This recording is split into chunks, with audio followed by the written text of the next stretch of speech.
bilindiği gibi doğal afetler ülkemizin bir gündemini oluşturmakta. En son yaşadığımız afet çoğu ili etkilemesi nedeniyle hem burada yaşayan insanımızı hem de orada bölgede yaşayan insanımızı ciddi anlamda etkiledi.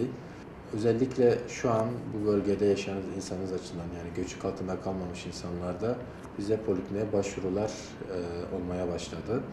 Genellikle uyuyamama, kaygı, korku, apartmana veya bulunduğu yere girememe, baş dönmesi gibi şikayetlerle geliyor hastalarımız. Bunu insani doğal tepki olarak kabul ediyoruz. Özellikle ilk bir ay için bu tür tepkiler için herhangi bir medikal tedavi veya herhangi bir tedavi alınmasını uygun bulmuyoruz. Nasıl bir yakınımız başka bir sebepten dolayı bir kaza veya bir hastalıktan dolayı vefat edince ilk bir ay 30-40 gün ruhsal olarak bir çöküntü durumu varsa özellikle bu tür toplumu etkileyen doğal afetlerde ilk 30-40 gün kaygı, korku, endişe, uyuyamama, en fazla önerebileceğimiz belki bir uyku ilacı olabilir ama onu da ilk zamanlar çok kullanılmamasını öneriyoruz. Peki bu zamanda ne yapmalıyız? Hani kendimizi nasıl ruhsal açıdan nasıl korumalıyız? En önemlisi deprem ve depremle ilgili haberler gerek televizyon, gerek sosyal medya, gerek diğer iletişim araçlarından gündelik olarak bunu kısıtlamamız lazım. Ortalama 10-15 dakika ama en fazla 30 dakikayı geçmemesi lazım.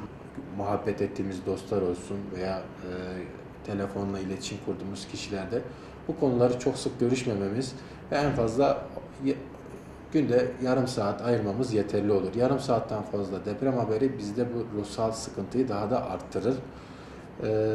Bir de daha önce ne yapıyorsak yani depremden önce hayatımızı nasıl sürdürüyorsak ona göre tekrar sürdürmemiz lazım. Yani işe gidiyorsak işimizi, herhangi bir hasar yoksa evde normal evde kalınmasını, aynı odada kalınmasını, yani normal rutinimiz neyse aynı şekilde devam edilmesi gerekiyor. Genellikle %70-80 oranında bu şikayetler 30-40 gün sonra geçiyor. Belli bir kesim %10 veya bilemediğimiz bir %20'lik kesimde bazen bu belirtiler süre giden gidiyor. Böyle bir durumda da psikiyatriye başvurmasını önerebilir.